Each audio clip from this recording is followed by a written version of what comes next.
Hello everyone, welcome to break time classes. इस वीडियो में हम वर्ल्ड ज्योग्राफी का कुछ इंपॉर्टेंट टॉपिक देखेंगे जो सब एग्ज़ाम में आता है, चाहे वो आर ओ का एग्ज़ाम हो या फिर यूपी पीसीएस का जब एग्ज़ाम आएगा अगले साल उसमें भी ये पूछा जाएगा। हाई कोर्ट वाले के लिए भी इंपॉर्टेंट है और यूपी पीसीएस वाले के लिए भी इंपॉर्टेंट है। तो चलिए शुरू करते हैं। सबसे पहली बात, तो ज्योग्राफी शब्द का प्रयोग पहले किसने किया था? इस शब्द का प्रयोग किया था एराटोस्थेनीज ने। और भूगोल का जनक किसे कहते हैं? हिकेटियस को। भूगोल का जनक अलग है, ज्योग्राफी शब्द का प्रयोग करने वाला व्यक्ति अलग है। आधुनिक भूगोल का जनक किसे कहते हैं? अलेक्जेंडर वॉन हम्बोल्ट को। इतना हम्बोल्ट याद कर लीजिए, ये काफ़ी है। और इनका योगदान क्या रहा है ज्योग्राफी में? तो समताप रेखा की इन्होंने पहली बार बात की थी कि जहाँ पे तापमान समान होता है उसको मिलाने वाली रेखा को समताप रेखा कहते हैं।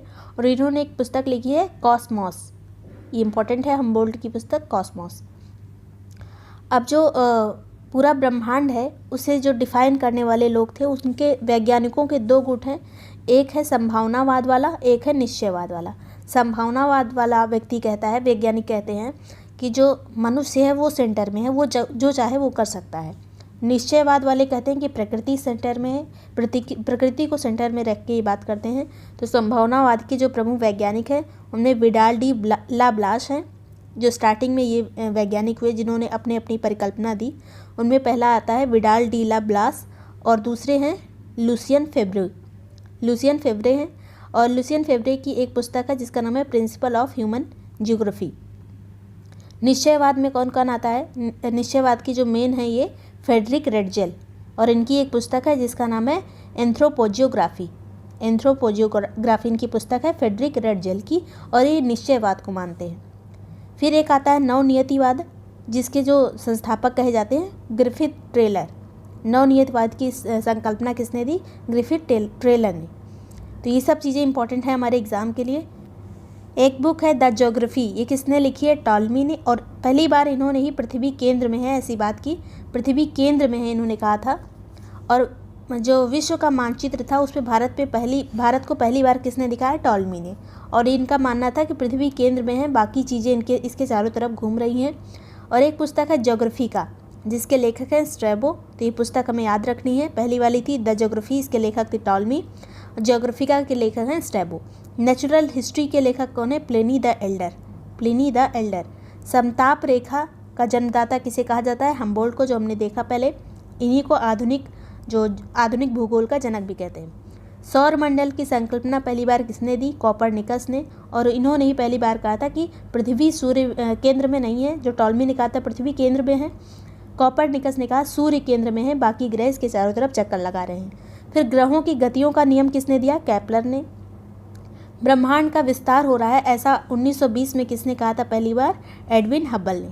पहली बार ब्रह्मांड के विस्तार होने की बात एडविन हबल ने की। अब तारे की अवस्था देखेंगे कि कब किस रंग का तारा होता है। तो जब सबसे युवा तारा होता है, जो सबसे तुरंत बन रहा होता है, तब उसका रंग होता है नीला और सफ़ेद, नीला या फिर सफ़ेद। जब वो प्रौढ़ हो रहा होता है तो उसका रंग नारंगी हो जाता है। जब वो वृद्ध हो रहा होता है, ख़त्म हो रहा होता है, तो उसका रंग लाल हो जाता है। तो इसी को बोलते हैं लाल दानव। जो तारा होता है उसी को ही लाल दानव कहते हैं। जब वो उसका रंग लाल हो जाता है मतलब उसकी जितनी हाइड्रोजन थी सभी हीलियम में कन्वर्ट हो गई, अब उसके पास हाइड्रोजन नहीं बनी। तारे का निर्माण कैसे होता है? जब हाइड्रोजन हीलियम में कन्वर्ट होती है नाभिकीय संलयन द्वारा, तब तारे का निर्माण होता है। और इसी प्रक्रिया के द्वारा सूर्य का भी निर्माण हुआ है। सूर्य भी एक तारा है। तो ये सभी चीज़ें हमें पता होनी चाहिए।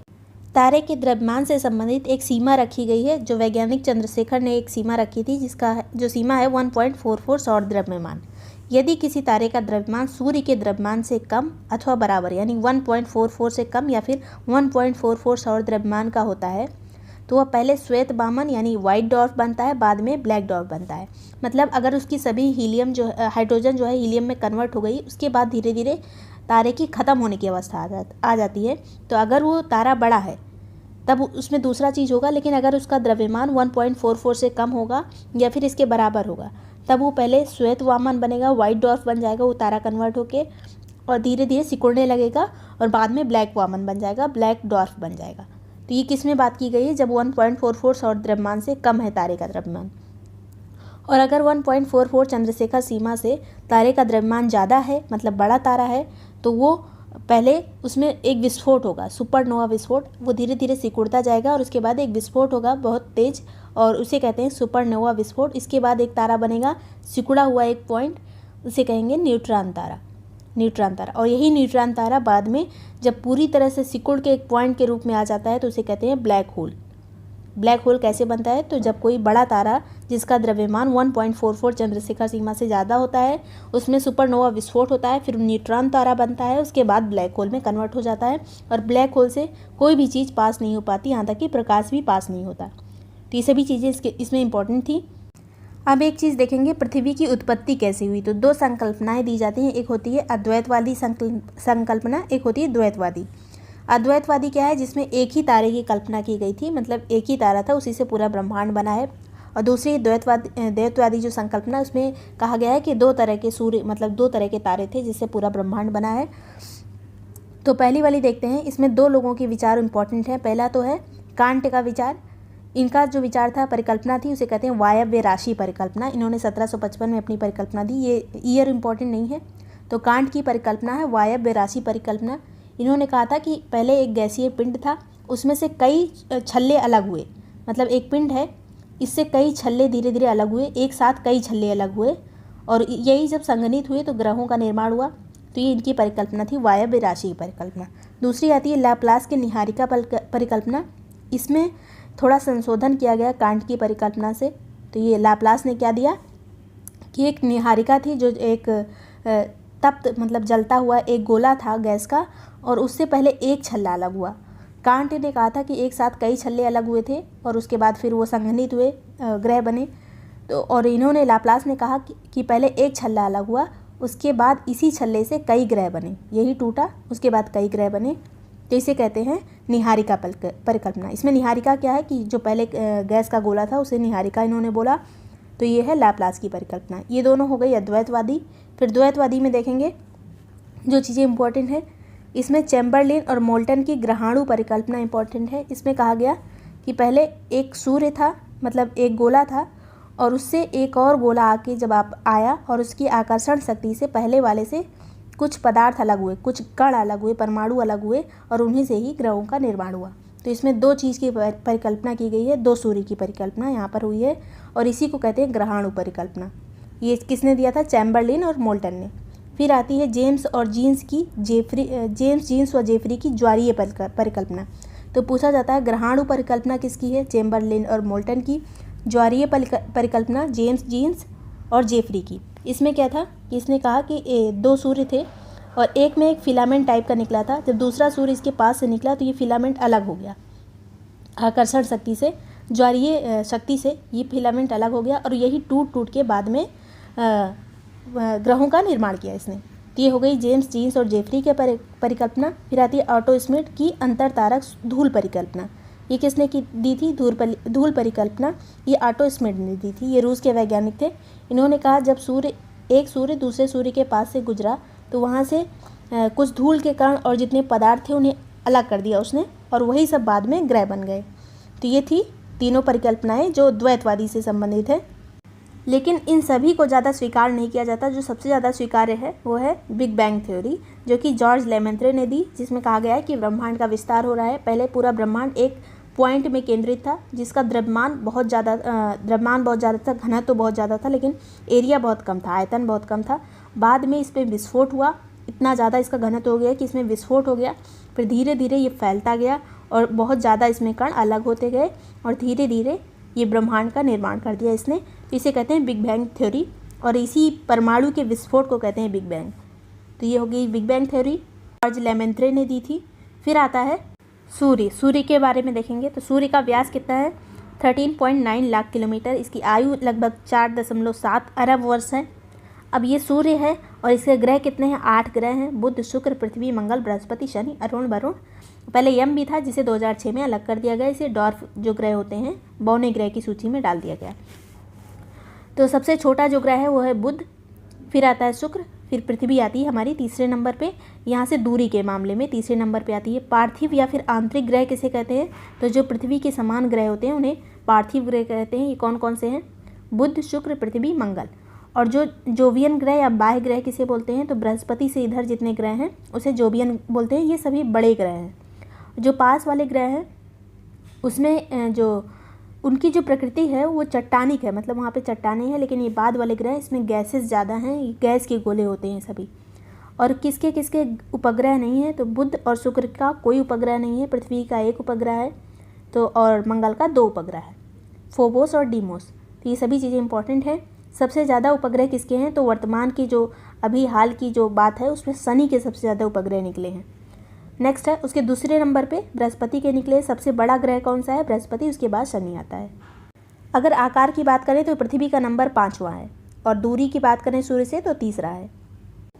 जितने भी ग्रह हैं सभी पश्चिम से पूरब की तरफ घूमते हैं, जो सूर्य का चक्कर लगाते हैं। लेकिन शुक्र और अरुण जो है ये पूरब से पश्चिम चक्कर लगाता है। तो ये चीज़ें इंपॉर्टेंट है। अगर पूछा जाए कि सबसे जल्दी कौन चक्कर लगा लेता है सूर्य का, तो बुध लगाता है। फिर आगे देखेंगे पृथ्वी की गति कितने प्रकार की होती है, तो 2 प्रकार की। एक होती है घूर्णन, परिभ्रमण या फिर दैनिक गति। तीनों एक ही चीज़ है, घूर्णन, परिभ्रमण और दैनिक। इसे क्या कहते हैं, क्या चीज़ होती है, तो जो अपने अक्ष पे पृथ्वी घूमती है इसी को कहते हैं घूर्णन, इसी को कहते हैं परिभ्रमण, इसी को कहते हैं दैनिक गति। अब परिभ्रमण और परिक्रमण में कन्फ्यूज़न होता है। परिक्रमण गति कौन सी है, तो सूर्य के चारों तरफ जब पृथ्वी चक्कर लगाती है तो उसे परिक्रमण कहते हैं। अगर अपने अक्ष पे लगाएगी तो उसे परिभ्रमण कहेंगे, और परिक्रमण को ही वार्षिक गति कहते हैं। तो पूछा जाता है कि घूर्णन गति या फिर जो परिभ्रमण गति होती है उसका क्या प्रभाव होता है, तो ये प्रभाव जो इम्पोर्टेंट है, दिन और रात इसी के कारण होता है। जो घूर्णन करती है पृथ्वी अपने अक्ष पर, इसी से दिन रात होता है। और इसी से कोरियोलिस बल जो काम करता है पृथ्वी पर, जिसमें हवाएं और धाराओं की भूमिका होती है। मतलब कोरियोलिस बल के कारण ही हवाएं जो होती हैं अपने मार्ग से विक्षेपित होती हैं। धाराएं जो बनती हैं समुद्र में, ये भी सभी कोरियोलिस बल के कारण होती है। और ज्वार भाटा भी इन्हीं के कारण आता है। तो ये सभी चीज़ें इंपॉर्टेंट है। फिर आता है परिक्रमण गति के कारण क्या होता है, तो दिन रात का छोटा और बड़ा होना।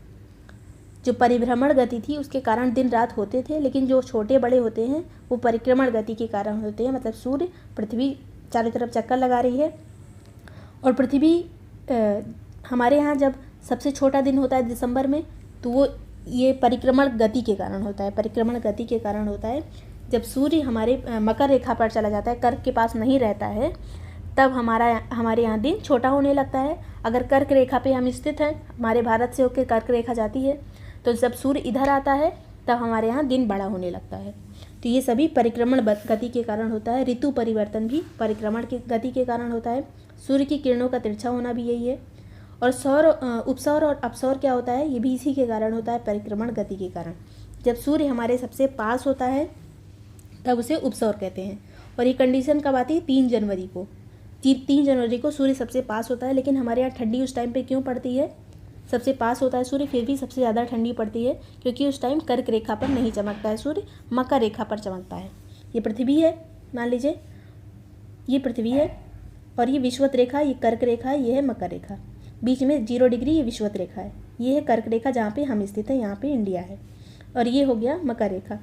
तो जब 3 जनवरी को सूर्य यहाँ पर रहता है मकर रेखा पर, और यहाँ पे ऑस्ट्रेलिया है, और सबसे पास में सूर्य 3 जनवरी को रहता है, तो हमसे बहुत दूर होता है इस टाइम पे, इसलिए हमें यहाँ पर ठंडी लगती है। और यहाँ पे जो ऑस्ट्रेलिया के लोग होंगे, वहाँ से मकर रेखा गुजरती है, वहाँ सूर्य सीधा चमकता है उस टाइम पे, तो वहाँ पे सबसे ज़्यादा गर्मी होती है जनवरी के टाइम पे। और अपसौर क्या है, 4 जुलाई। अपसौर में सूर्य जो होता है वो सबसे दूर होता है। हमारी पृथ्वी जो है सूर्य से सबसे दूर होती है 4 जुलाई को, इसी को अपसौर कहते हैं। अब इसे डायग्राम से थोड़ा समझ लेते हैं। मान लीजिए सूर्य है तो 22 दिसंबर को, ये सभी चीज़ें चारों चीज़ें इंपॉर्टेंट है। ये जो 22 दिसंबर को क्या होता है, दक्षिणी अयनांत। तो इस टाइम पे सूर्य मकर रेखा पर सीधा चमकता है। तो जो देश मकर रेखा पर स्थित होंगे वहाँ पे सबसे ज़्यादा गर्मी पड़ेगी, क्योंकि सूर्य मकर रेखा पे सीधा चमकेगा। और यहाँ पे जो हम लोग कर्क रेखा पर स्थित हैं, तो इस टाइम पे यहाँ पे सबसे छोटा दिन होगा, ठंडी पड़ेगी। उसके बाद आता है ये तो हो गया दक्षिण अयनांत। और उत्तर अयनांत क्या होता है कि जब सूर्य कर्क रेखा पर चमकता है 21 जून को, ये डेट इंपॉर्टेंट है। उत्तर अयनांत या फिर ग्रीष्म अयनांत जिसे कहते हैं, 21 जून को कहते हैं।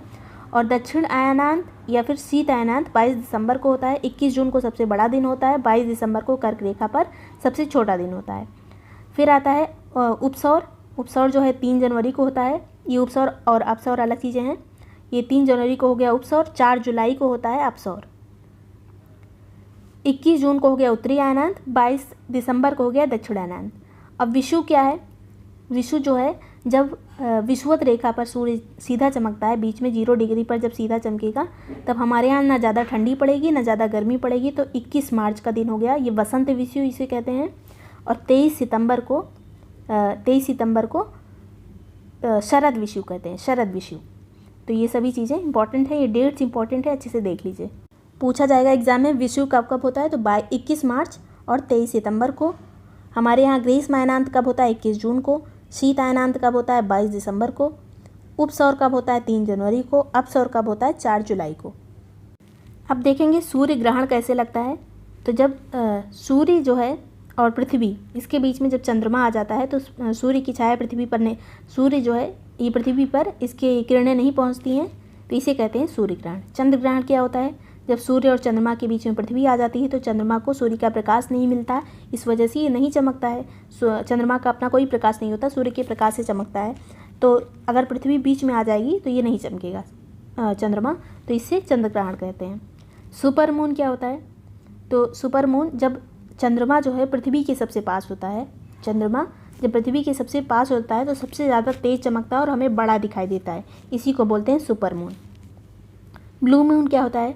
जब एक माह में 2 पूर्णिमा होती हैं, एक ही महीने में, एक ही कैलेंडर में 2 पूर्णिमाएँ आ जाती हैं, तो दूसरी वाली जो पूर्णिमा का चांद होता है उसे ब्लू मून कहते हैं। तो ये सभी चीज़ें इंपॉर्टेंट हैं। अब देखेंगे वायुमंडल के बारे में थोड़ा सा। तो सबसे निचली वाली परत जो होती है उसे क्षोभ मंडल कहते हैं, सभी मौसम संबंधी घटनाएं यहाँ पर होती हैं। फिर आता है समताप मंडल, तो वायुयान उड़ने की जो दशाएं होती हैं वो सभी समताप मंडल में होती हैं। और ओजोन परत कहाँ पाई जाती है? तो क्षोभ मंडल की जो ऊपरी वाली परत होती है और समताप मंडल की निचली परत, इसी में ओजोन परत होती है जिसका क्षरण हो रहा है। ओजोन डे कब बनाते हैं? 16 सितंबर को। फिर आती है समताप मंडल के ऊपर मध्य मंडल, और यहाँ पे तापीय प्रतिलोपन की स्थिति पाई जाती है कि जैसे जैसे हम यहाँ पर ऊपर जाते हैं वैसे तो ताप को कम होना चाहिए, लेकिन मध्य मंडल में क्या होता है, यहाँ पे ताप बढ़ता जाता है। मध्य मंडल वाले एरिया में ताप बढ़ता है। आयन मंडल में क्या होता है, यहाँ पे संचार व्यवस्था प्रॉपर चलती है, मतलब जो संचार संबंधी उपग्रह यहाँ पर भेजे जाते हैं आयन मंडल में। बहिर्मंडल की क्या घटनाएं हैं? तो जो ऑस्ट्रेलियस और बोरियोलिस जो घटना होती है, जो नॉर्वे जो ध्रुवों के पे होती है, ऑस्ट्रियोलिस और बोरियोलिस, ये किसके कारण होती है पूछा जाता है एग्जाम में, तो बहिर्मंडल के कारण होती है। ये सभी चीज़ें हमारे एग्जाम के लिए इंपॉर्टेंट हैं। इसके बाद देखेंगे कि वायुमंडल में जो गैसेज हैं इसमें कौन सी सबसे ज़्यादा है? सबसे ज़्यादा नाइट्रोजन है। फिर आता है ऑक्सीजन का नंबर, पहले नाइट्रोजन फिर ऑक्सीजन। फिर आती है ऑर्गन, पहले कार्बन डाइऑक्साइड नहीं आती, पहले ऑर्गन आती है। उसके बाद carbon dioxide, neon, helium, krypton, xenon, फिर हाइड्रोजन, फिर मेथेन। तो ये हमारा कम से कम 4 क्रम तो याद ही होना चाहिए, पहले nitrogen, oxygen, organ, carbon dioxide. तो ये सभी चीज़ें रट ली। चक्रवात क्या होता है? तो चक्रवात जब जो हवा होती है, हवा का जो एक चक्र बनता है जिसमें बीच में निम्न वायुदाब होता है, केंद्र में इसके निम्न वायुदाब की स्थिति हो जाती है और बाहर की तरफ उच्च वायुदाब हो जाता है, तो इसे चक्रवात कहते हैं। अब पूछा जाता है कि उत्तरी गोलार्ध में चक्रवात की दिशा क्या होती है? तो उत्तरी गोलार्ध में घड़ी की सुइयों की दिशा के चलने की विपरीत होती है। मतलब हमारी पृथ्वी जो है 2 गोलार्ध में बची, बीच में विषुवत रेखा है बटी हुई है। ये विषुवत रेखा 0 डिग्री, इधर वाला हो गया उत्तरी गोलार्ध, इधर दक्षिणी गोलार्ध। तो घड़ी की सुइयों की दिशा के विपरीत कहाँ चलती है? उत्तरी गोलार्ध में। उत्तरी गोलार्ध में ऐसे चलती है जिसे वामावर्त कहते हैं। फिर दक्षिणी गोलार्ध में घड़ी की सुइयों की दिशा में चलती है, दक्षिणावर्त चलती है। घड़ी की सुइयों की दिशा को दक्षिणावर्त बोलते हैं और इसके विपरीत को वामावर्त बोलते हैं। उत्तरी गोलार्ध में वामावर्त और दक्षिणी गोलार्ध में दक्षिणावर्त। ये सभी चीज़ें याद रखिए। भूकंप देख लेते हैं क्या होता है।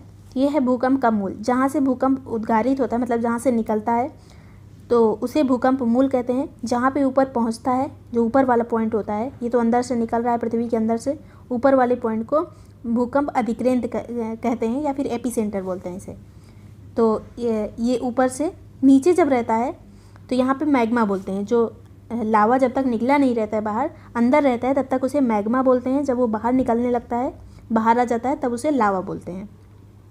गहराई के आधार पर भूकंप को 3 पार्ट में डिवाइड किया गया है। पहला सामान्य भूकंप जो 0 से 50 किलोमीटर तक के अंदर से निकलता है। फिर मध्यवर्ती जो 50 से 250, फिर गहरे या पातालीय भूकंप से कहते हैं जो 250 से 700 किलोमीटर तक के होते हैं।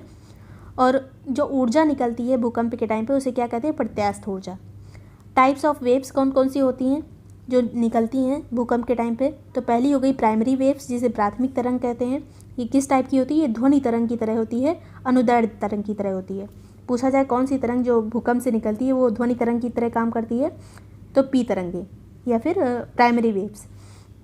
और ये तीनों माध्यम में चलती हैं, पी वेव्स तीनों माध्यम में चलती हैं, मतलब ठोस, द्रव, गैस तीनों में चलेंगी। और इनकी गति सबसे ज़्यादा होती है और ये पृथ्वी पर सबसे पहले पहुंचती हैं, इसीलिए इसे प्राइमरी वेव्स कहते हैं। इनकी गति सबसे ज़्यादा होती है। जो एस वेव्स होती हैं उनसे लगभग 66% इनकी गति अधिक होती है। फिर देखेंगे दूसरी वाली तरंग जो एस वेव्स होती हैं, जिसे ट्रांसवर्स वेव्स कहते हैं या सेकेंडरी वेव्स। और इनकी जो गति होती है वो प्रकाश की तरंगों की भांति होती है। मतलब पहली वाली जो पी थी वो ध्वनि तरंगों की तरह चलती थी, ये प्रकाश तरंगों की तरह चलती है। और ये सिर्फ ठोस माध्यम में चलती है। ये सिर्फ एस तरंगें जो होती हैं सिर्फ ठोस माध्यम में चलती हैं, तरल माध्यम में लुप्त हो जाती हैं। इसी से हमें पता चलता है जो पृथ्वी का कोर है, कोर जो है उसके पहले कोई ऐसी लेयर है जो द्रवित है, मतलब कहीं पर पृथ्वी में द्रव है, इसी से पता चलता है। तो इसीलिए ये सिर्फ ठोस माध्यम में चलती हैं, द्रव में लुप्त हो जाती हैं। ये पृथ्वी के कोर से नहीं गुजर पाती, इसीलिए हमें पृथ्वी के कोर का तरल होने का अनुमान पता चलता है, मतलब पृथ्वी के कोर में कहीं पे द्रव है ये पता चलता है।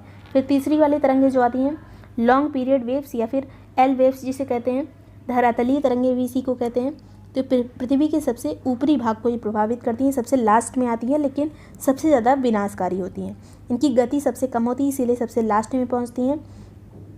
और ये बहुत लंबे मार्ग का अनुसरण करके आती हैं, इसीलिए इन्हें टाइम लगता है। और कुछ तरंगें होती हैं जो इनके अलावा होती है, पी, एस और एल के अलावा होती हैं, उन्हें क्या बोलते हैं? तो एक होती है पी स्टार, एस स्टार, ये पी और एस के बीच में चलती है। एक होती है पी, जी और एस जी। ये तरंगें कुछ बाद में पता चली, इन्हें डिस्कवर किया गया है। पी तरंगे, एस तरंग, पी स्टार, एस स्टार और पी, जी और एस जी, ये जो होती हैं इनकी पी, जी और एस जी इनकी गति न्यूनतम होती है।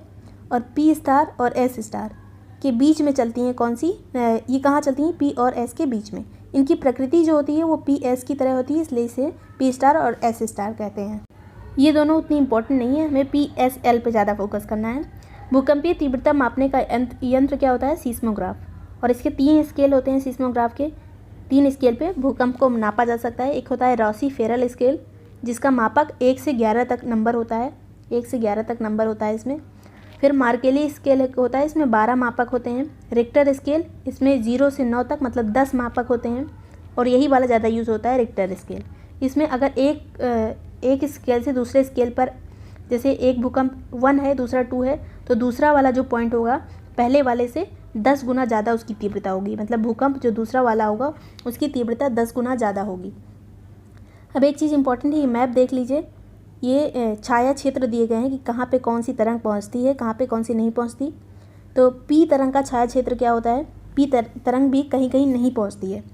तो वो एरिया कहाँ है जहाँ पे कोई तरंग नहीं पहुँचती? तो 105 से 145 डिग्री तक कोई तरंग नहीं पहुँचती। ये मान लीजिए ये मूल है, ये बीच में कोर है, यहाँ से भूकंप की तरंगें निकली, ये तरंगें निकली और ये मान लीजिए पी तरंगें हैं, तो ये सीधे सीधे आती हैं। और ये जहाँ पे ये बना है, ये डैश डैश बना है, यहाँ पे पी तरंगें नहीं पहुँच पाती, यहाँ पे विक्षेपित हो जाती हैं। और ये वाला जो एरिया है यहाँ पे कोई तरंगें नहीं आती। मतलब यहाँ पे जो खाली स्थान दिया, ये डैश डैश दिया है, यहाँ पे पी तरंगें भी नहीं आती, यहाँ पे एस तरंगें भी नहीं आती। और एस तरंगों का छाया क्षेत्र देखिए, ये तो पूरे इतने में नहीं आती। पूरा इतना जो क्षेत्र है यहाँ, मतलब यहाँ कोर के पहले कहीं पे द्रव है, इस वजह से तरंगें विक्षेपित हो जाती हैं और इस एरिया में नहीं आ पाती। तो अगर एग्ज़ाम में पूछा जाता है कि कहाँ पे कोई तरंग नहीं जाती, तो 105 से 145 डिग्री पर कोई तरंग नहीं जाती। ये एक भूकंप की बात है, मतलब कोई दूसरा भूकंप आएगा तो हो सकता है ये वाला एरिया कवर कर ले और कहीं पे और ना करे। तो इसमें जहाँ भी भूकंप का केंद्र होगा वहाँ से इतने डिग्री पे, 105 से 145 डिग्री पे कोई भी तरंग नहीं आती है, उसे छाया क्षेत्र कहते हैं। ज्वालामुखी विस्फोट के बाद पहले जब लावा निकलता है तो ठंडा होकर पहले आग्नेय चट्टानों में कन्वर्ट होता है। यही आग्नेय चट्टानें कुछ टाइम के बाद समांतर रूप से ऐसे एक के ऊपर एक होती जाती हैं, तो उसे अवसादी चट्टानें कहते हैं। फिर ये दोनों जब आग्नेय अवसादी में बदल जाती है, उसके बाद अवसादी जब रूपांतरित में बदलती है या फिर आग्नेय सीधे रूपांतरित में परिवर्तित हो जाए तो उसे रूपांतरित चट्टानें कहेंगे। रूपांतरित चट्टानें खुद भी एक दूसरे में कन्वर्ट होती रहती हैं, उसे रूपांतरित कहते हैं। अब ज्वालामुखियों से बनने वाली कुछ स्थलाकृति होती है जो एग्जाम में पूछी जाती है। तो अगर ज्वालामुखी मैग्मा निकल रहा है और वो अंदर ही अंदर क्षैतिज रूप से ऐसे मोटी परत के रूप में जाम हो जाए तो उसे सिल बोलेंगे। अगर वो ऐसे सीधे जा रहा है और लंबवत रूप से जाम हो गया तो उसे डाइक बोलते हैं। फैकोलिथ किसे बोलते हैं? जब गुंबद नुमा आकार में ऐसे जाम हो जाए तो इसे फैकोलिथ बोलते हैं। लेपोलिथ क्या होता है? जब अंदर ही अंदर बहुत बड़ी बड़ी चट्टानों के रूप में सबसे नीचे वाली परत बहुत अंदर में गहराई में बड़ी बड़ी चट्टानों के रूप में किसी भी आकार में अगर जमा हो जाए तो उसे लेपोलिथ कहते हैं। लेकोलिथ क्या है? जब एक छत्रक नुमा आकार में ऐसे जाम हो जाए तो उसे लेकोलिथ कहते हैं। ये सभी चीज़ें इंपॉर्टेंट है। और ये लावा पठार क्या होता है? जब ऊपर आके ऐसे पठार के रूप में जमा हो जाए लावा, तब उसे लावा पठार कहेंगे। और ये ज्वालामुखी हो गया। ज्वालामुखी के ऊपर ये जो संरचना होती है इसे क्या बोलते हैं? इसे सिंडर शंकु बोलते हैं पहले तो। उसके बाद जब ये बड़ा हो जाता है तो इसे कार्डेरा बोलते हैं। और इसी कार्डेरा में अगर पानी भर जाता है तो उसे ज्वालामुखी झील बोलते हैं, जैसे कि लोनार लेक है। फिर आगे चलते हैं। ज्वालामुखी से निकलने वाले जो पदार्थ होते हैं, सबसे ज़्यादा क्या निकलता है ज्वालामुखी से? गैस और जलवाष्प। सबसे ज़्यादा पूछा जाए तो जलवाष्प निकलता है। और विखंडित पदार्थ जो निकलते हैं उसमें धूल और राख के चट्टानी कण निकलते हैं, जिसे कहते हैं टफ। धूल और राख से बने चट्टानी टुकड़ों को टफ कहते हैं। और जो मटर के दाने के आकार के छोटे छोटे टुकड़े निकलते हैं उसे लैपिली बोलते हैं। तो पूछा जाता है लैपिली किसे बोलते हैं? बड़े टुकड़ों को ब्रेसिया बोलते हैं। ये सभी चीज़ें इंपॉर्टेंट है। लावा जब तक पृथ्वी के अंदर रहता है तब बाहर निकल जाता है। जब भूगर्भ से जब बाहर निकलता है तो उसे लावा कहते हैं। जब भूगर्भ के अंदर रहता है तब उसे मैग्मा बोलते हैं। एसिड लावा क्या होता है? तो ये सबसे ज़्यादा गाढ़ा होता है एसिड लावा, चिपचिपा होता है। और क्योंकि ये ऐसा इसलिए होता है क्योंकि इसमें सिलिका की मात्रा ज़्यादा होती है। ऐसे लावा तुरंत निकलने के बाद यहीं आसपास ही जमा हो जाते हैं ऊपर ही, और इसे कंपोजिट शंकु कहते हैं। बेसिक लावा क्या होता है? ये पतला होता है बेसिक लावा, और इसमें ये दूर तक फैल जाता है। और इससे जो शंकु का निर्माण होता है उसे शील्ड शंकु कहते हैं। अब भ्रंशों के द्वारा निर्मित कुछ आकृतियाँ होती हैं। फ्रेंच ककार, भ्रंश घाटी, रैंप घाटी, भ्रंशोत्स पर्वत या फिर ब्लॉक पर्वत इसे बोलते हैं, हॉस्ट पर्वत। ये सभी की चीज़ें क्या होती हैं? तो जब भ्रंश घाटी क्या होता है? जब दो भ्रंश रेखाओं के बीच की चट्टानी स्तंभ नीचे की ओर धंस जाती हैं तब तनाव जनित बल के कारण दो भूखंडों का विपरीत दिशा में खिसका होता है, जिससे भ्रंश घाटी का निर्माण होता है। भ्रंश घाटी का उदाहरण क्या है? तो जॉर्डन की प्रसिद्ध भ्रंश घाटी कौन सी? मृत सागर भ्रंश घाटी। और अफ्रीका में भी है जो न्यासा झील, टंगानिका झील, ये सभी झीलें बनी हैं वहाँ पे। विक्टोरिया झील, ये सभी भ्रंश घाटी में बनी है। और नील नदी भी भ्रंश घाटी से होकर बहती है। सबसे पहले देखेंगे यहाँ पे भ्रंश घाटी क्या होता है। तो जब एक दो चट्टानें इधर उधर खिसकती रहती हैं, दोनों तरफ अगर खिसक जाती हैं तो बीच में ऐसे खाली जगह बन जाती है, इसको क्या बोलते हैं? भ्रंश घाटी। इसमें उदाहरण क्या दिए हैं? मृत घाटी, स्पेंसर घाटी, मृत सागर। इसी असम की घाटी जो है इसका भी यही उदाहरण है। भ्रंश घाटी का उदाहरण है असम की घाटी। ब्लॉक माउंटेन क्या होता है? तो जब बीच में एक स्तंभ ऐसे खड़ा हो जाता है, इसके बीच वाला समतल वाला ऐसे ही रहता है और इसके बगल वाला जो एरिया है वो नीचे को धंस जाता है, तब इसे कहते हैं ब्लॉक माउंटेन। और इसका उदाहरण पूछा जाता है एग्जाम में, तो वाजेस पर्वत जो यूरोप का है, ब्लैक फॉरेस्ट और सॉल्ट रेंज जो कि पाकिस्तान में, सिएरा नेवादा जो कि अमेरिका कैलिफोर्निया में है, सतपुड़ा पर्वत भारत का, ये ब्लॉक पर्वत का उदाहरण है। हॉस्ट माउंटेन क्या होता है कि जब किनारे वाली चीज़ें ये सभी एरिया ऐसे ही रहे और बीच वाला पार्ट एक ऊपर उठ जाए। ऊपर वाले में क्या था ब्लॉक माउंटेन में कि बीच वाला भाग ऐसे ही था और इसके बगल वाले नीचे को जा रहे थे, तब ब्लॉक पर्वत बनता था। हॉस्ट पर्वत कब बनेगा? जब बीच वाला ऊपर को उठेगा और इसके किनारे किनारे वाले उसी जगह पे रहेंगे, बीच में ये उठा हुआ रहेगा, तब इसे कहेंगे हॉस्ट माउंटेन। इसका उदाहरण है जर्मनी का हॉस्ट माउंटेन। तो ये दोनों चीज़ अच्छे से देख लीजिए। ब्लॉक माउंटेन में क्या ऊपर जाता है? ब्लॉक माउंटेन में जो बीच वाला रहता है वो ऐसे ही रहता है, इसके बगल वाले नीचे जाते हैं। हॉस्ट में बीच वाला ऊपर को उठ जाता है, बगल वाले ऐसे ही रहते हैं। ये इंपॉर्टेंट है हमारे लिए। विभिन्न स्थलाकृतियाँ देख लेते हैं। तो नदी द्वारा निर्मित कौन कौन सी स्थलाकृति होती है? पहले तो वी आकार की घाटी क्या होती है? जो ऐसे बन जाती है। नदियाँ जब ऐसे बगल से निकलती हैं तो वी आकार की घाटी बनाती हैं। और नदियों से बनता है जलप्रपात, जब ऊंचाई से पानी गिरता है तब जलप्रपात बनता है। छिप्रिका क्या होता है? जब पानी गिरता है लेकिन वो एक स्टेप्स रूप में ऐसे गिरता है, मतलब यहाँ से पानी गिरा, यहाँ से यहाँ गिरा, तो इसे कहते हैं छिप्रिका। जलोढ़ पंख क्या होता है? जब नदियाँ पहाड़ों से बहुत सारा जलोढ़ मतलब अवसाद लेके आती हैं और अपने रास्ते में ही जमा कर देती हैं, तो एक पंख नुमा संरचना का निर्माण होता है जिसे जलोढ़ पंख कहते हैं। नदी विसर्प क्या है? जब नदियाँ ऐसे से बहती हैं तब इसे नदी विसर्प कहते हैं। गोखुर झील क्या होता है? जैसे अगर ऐसे नदी बह रही है और बीच में आधी नदी ऐसे कट के अलग हो गई और इसने अपना रास्ता बदल लिया, तो यहाँ पे जो थोड़ा पानी भरा रहता है इसे गोखुर झील कहते हैं। प्राकृतिक तटबंध मतलब अगर नदी बहुत ज़्यादा अवसाद लेके आ गई और अपने रास्ते में ही जमा कर दी आगे ही, और उसके बाद यहाँ पे इसका पानी फैलने लगा, तो इसे प्राकृतिक तटबंध बोलेंगे। फिर आता है डेल्टा। डेल्टा जो बंगाल की खाड़ी की तरफ बहुत बनता है। जब अवसाद लेके आती हैं नदियाँ, समुद्रों में गिरती हैं, तो यहाँ पे अपने अवसादों को छोड़ देती हैं, इसे डेल्टा कहते हैं। नदी द्वीप का निर्माण जब नदियों के बीच में ही थोड़ी जगह छूट जाए और बगल से नदियाँ निकल जाएँ, बीच में अवसाद जमा कर दें अपने, तब उसे नदी द्वीप बोलेंगे। हिमानी द्वारा निर्मित आकृतियाँ देख लेते हैं। ये सभी आकृतियाँ इंपॉर्टेंट हैं, याद रखिए। हिमानी द्वारा यू आकार की घाटी बनती है। यू आकार की घाटी जैसे वी आकार की बनती थी नदियों के द्वारा, वैसे यू आकार की बनती है हिमानी के द्वारा, क्योंकि यहाँ पे बर्फ़ जाम हो जाती है, इसे यू आकार ले लेती है ऐसे। लटकती घाटी क्या होता है कि जब एक हिमनद होता है उसमें दूसरा हिमनद आके अगर मिल जाए, जुड़ जाए, तो दूसरा वाला जो जुड़ता है उसे लटकती घाटी कहते हैं। नुनाटक क्या होता है कि जब एक हिमखंड जो है चारों तरफ से एक बड़े हिमखंड से ढक जाए, तब इसे नुनाटक कहेंगे। सर्क क्या होता है कि जब ऊपर से हिमानी नीचे गिरती है तो एक गड्ढे नुमा संरचना बना देती है, इसी को सर्क कहते हैं। एरीट क्या होता है? यही जब जो सर्क होता है इसका किनारा जब बहुत तीखा हो जाए, जब ये किनारे एकदम पतले हो जाते हैं, एक दूसरा सर्क भी बन जाए और बीच में ये जगह बहुत कम हो जाए, पतली संरचना बन जाए, तब इसे एरीट बोलेंगे। ड्रमलिन क्या होता है कि जब बर्फ़ पिघलती है तब ऐसे संरचना बन जाती है, जो बर्फ़ की संरचना है ऐसे से बन जाती है, बर्फ़ दिखाई देती है, उसी को ड्रमलिन बोलते हैं। एस्कर क्या होता है? तो जब ये बर्फ़ के टुकड़े जब छोटे छोटे पार्ट में ऐसे डिवाइड हो जाएं, तब इसे एस्कर बोलेंगे। श्रृंग और या फिर हॉर्न क्या होता है? तो जब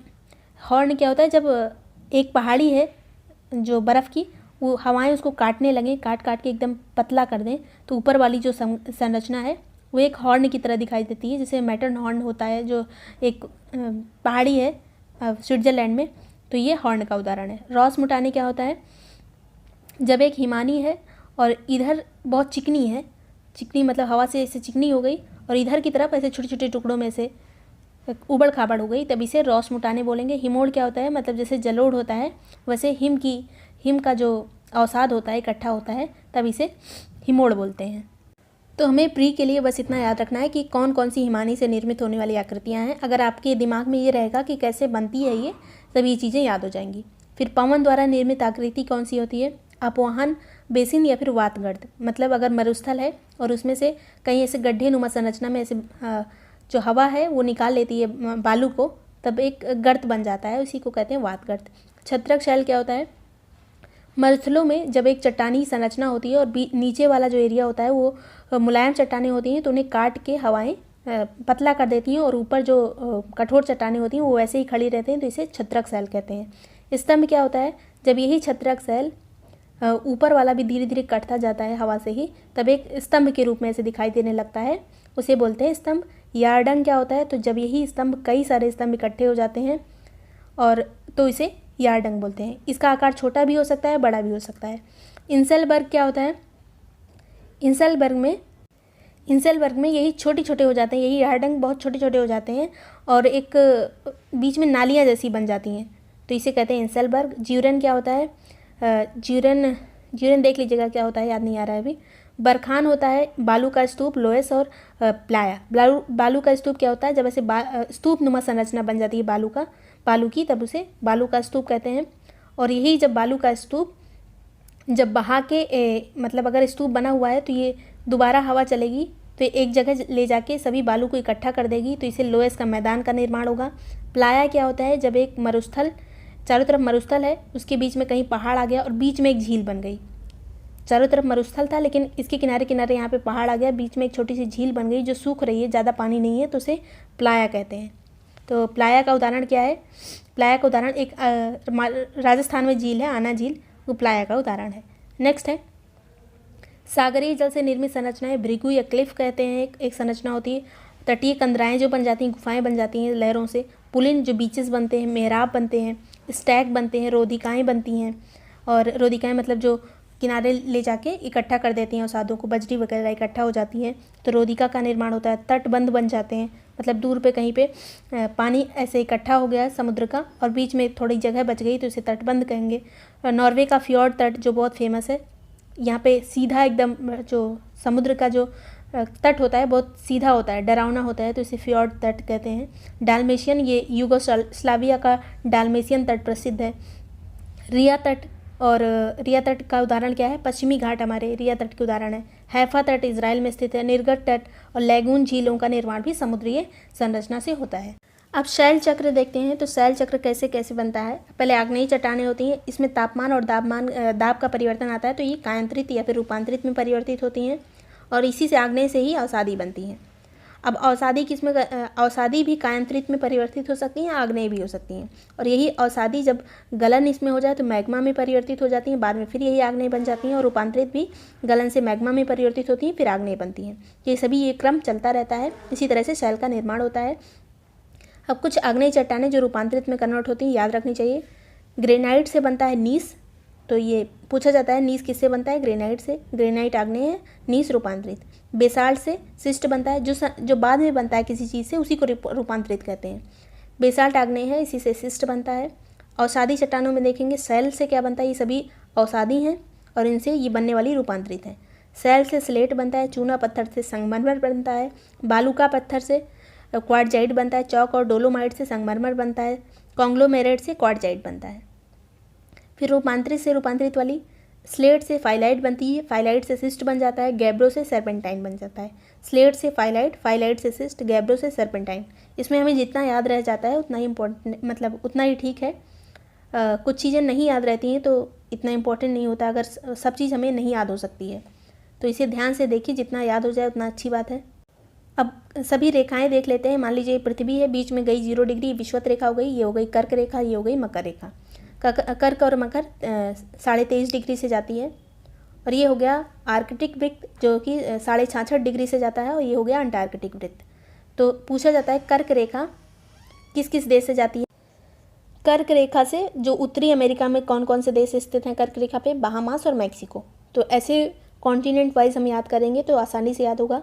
उत्तरी अमेरिका में बहामास और मैक्सिको हो गया, अफ्रीका में पश्चिमी सहारा, मैरिटोनिया, माली, नाइजर, अल्जीरिया, लीबिया और मिस्र। अगर इसे मैप में देखेंगे तो और आसानी से याद होगा। अभी यहाँ पे देख लीजिए, अगर ये आपको ऑप्शन में दिखेगा तो शायद याद आ जाए। एशिया में सऊदी अरब, ओमान, यूएई, फिर भारत, बांग्लादेश, म्यांमार, फिर चीन और ताइवान। फिर से देख लीजिए, एशिया में Saudi Arab, Oman, UAE, Bharat, Bangladesh, Myanmar, चीन, ताइवान। मकर रेखा पे कौन कौन से देश हैं, तो पहले अमेरिका वाले देखेंगे, चिली, अर्जेंटीना, ब्राज़ील, ये दक्षिण अमेरिका के हैं। मकर रेखा जो है उत्तरी अमेरिका से नहीं जाती है, उत्तरी अमेरिका से सिर्फ एक रेखा जाती है, कर्क रेखा। मकर रेखा में दक्षिणी अमेरिका में कौन कौन सा आएगा, Chile, Argentina, Brazil, Paraguay. Africa के देश नामीबिया, बोत्सवाना, मोजाम्बिक, मेडागास्कर और ऑस्ट्रेलिया। ऑस्ट्रेलिया महाद्वीप में केवल ऑस्ट्रेलिया। फिर आता है विषुवत रेखा। विषुवत रेखा दक्षिणी अमेरिका से जाती है, एक ही महाद्वीप है जिससे ये मकर रेखा भी जाती है और विषुवत रेखा, ये दक्षिण अमेरिका महाद्वीप से मकर रेखा भी गई थी और विषुवत भी जाएगी। तो विषुवत रेखा में दक्षिण अमेरिका पे कौन कौन से देश हैं, इक्वाडोर, कोलंबिया और ब्राज़ील। अफ्रीका में 0 डिग्री किससे जाती है, विषुवत रेखा, भूमध्य रेखा जिसे कहते हैं। साओ टोमे और Principe, Gabon, Republic of Congo, Democratic Republic of Congo और युगांडा, केन्या, सोमालिया। एशिया में कहाँ कहाँ से जाती है विषुवत रेखा, मालदीव, इंडोनेशिया और किरिबाती। मालदीव, इंडोनेशिया और किरिबाती। अब देख लेते हैं 0 डिग्री देशांतर क्या है। तो जो ऐसे जो क्षैतिज रूप से होती हैं इन्हें बोलते हैं अक्षांश, और जो ऐसे होती हैं लंबवत रूप से इसे देशांतर बोलते हैं। बीच वाली जो होती है इसे बोलते हैं 0 डिग्री याम्योत्तर या 0 डिग्री जो टाइम निर्धारण वाली रेखा होती है। और ये कहाँ कहाँ से जाती है, तो यूरोप में ग्रीनविच शहर से, इंग्लैंड के ग्रीनविच शहर से जाती है। यूरोप में यूनाइटेड किंगडम हो गया, फ्रांस हो गया, स्पेन हो गया। फिर अफ्रीका में कहाँ से जाती है, अफ्रीका में अल्जीरिया से, माली से, बुर्किना फासो, टोगो, घाना और अंटार्कटिका में लास्ट में जाती है। अफ्रीका में कहाँ कहाँ, अल्जीरिया, माली, बुर्किना फासो और टोगो और घाना। 1 डिग्री घूमने में पृथ्वी को कितना समय लगता है, 4 मिनट। 15 डिग्री घूमने में कितना समय लगेगा, 1 घंटे। तो ये चीज़ें हमें पता होनी चाहिए। भारत का जो समय है वो ग्रीनविच रेखा के 5.5 घंटे आगे चलता है, मतलब हम 5.5 घंटे आगे हैं। और 180 डिग्री जो देशांतर है वो डेट लाइन होती है। और ये प्रशांत महासागर से बीच से गुजरती है।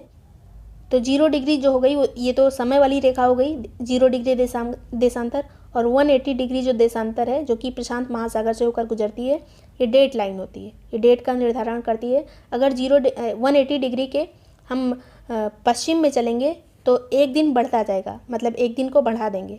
अगर पूरब में जाएंगे 180 डिग्री के तो एक दिन कम होगा। तो ये सभी चीज़ें हमें याद रखनी है। ये सबसे इंपॉर्टेंट टॉपिक थे वर्ल्ड ज्योग्राफी के, इसे अच्छे से रिवाइज कर लीजिएगा। वीडियो आपको पसंद आए तो लाइक और सब्सक्राइब कर दीजिएगा। Thank you so much for watching break time classes.